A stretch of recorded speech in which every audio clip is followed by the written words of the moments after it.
Kidlat News Updates.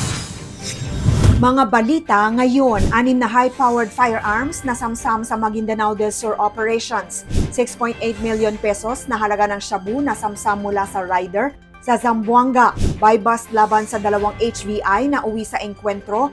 3.4 million pesos na halaga ng shabu na recover sa Zamboanga City. Hinihinalang shabu lab na diskubre sa Puerto Galera, 4 na dayuhan nakatakas. Ako po si Cesar Soriano para ihatid ang mga nangungunang mga balita sa buong kapuluan.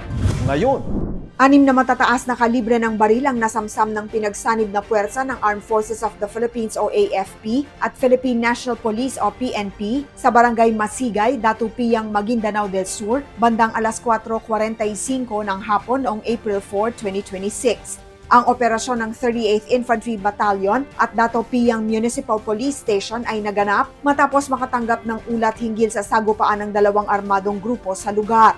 Kabilang sa narecover ang M60 machine gun, M4A1, M16, M14 at dalawang M653 rifles kasama ang mga magazine at bala. Ayon sa ulat, sangkot ang dalawang lokal na grupong armado. Patuloy ang hot pursuit operations ng mga otoridad upang madakip ang mga responsable at maiwasan ang panibagong karahasan. Arestadong isang hinihinalang tulak ng iligal na droga at nasamsamang tinatayang 6.8 million pesos na halaga ng hinihinalang shabu sa buy-bust operation ng mga otoridad nitong linggo sa Zamboanga City. Kinilala ng PIDEA Zamboanga Peninsula ang suspect na si alias Mahadil, 37 years old, isang motorcycle taxi driver. Dinakip siya bandang 7:38 ng umaga sa Barangay Lunzuran sa pinagsamang operasyon ng PIDEA at pulisya. Narecover mula sa suspect ang 4 na pakete ng hinihinalang shabu na may kabuang bigat na 1 kilo kasama ang 5 bundle ng budol money at mga ID.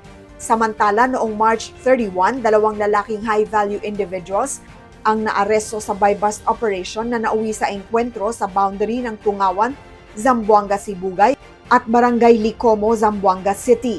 Isa sa mga sospek ang nasugatan sa insidente habang 3.4 million pesos na halaga ng hinihinalang shabu ang nasamsam ng otoridad.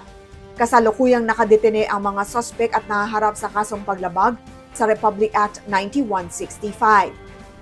Nadiskubre ng pinagsanib na puwersa ng PIDEA Mimaropa at Puerto Galera Municipal Police Station ang isang aktibong shabu laboratory sa paupahang bahay sa Puerto Galera, Oriental Mindoro noong March 31. Sa bisa ng search warrant, tumambad ang mga chemical, glassware, heating equipment, weighing scales at iba pang laboratory apparatus na ginagamit sa paggawa ng methamphetamine hydrochloride o shabu. Narecover din ang hinihinalang shabu na sumailalim sa forensic examination. Ayon sa pulisya, ang bahay ay inuupahan ng 4 na Chinese na tumakas bago ang operasyon. Patuloy ang investigasyon upang matukoy ang pinagmulan ng mga materyales at matunton ang mga sangkot. Para sa Kidlat News Channel, ako si Rosalyn Sinchonco, nag-uulat.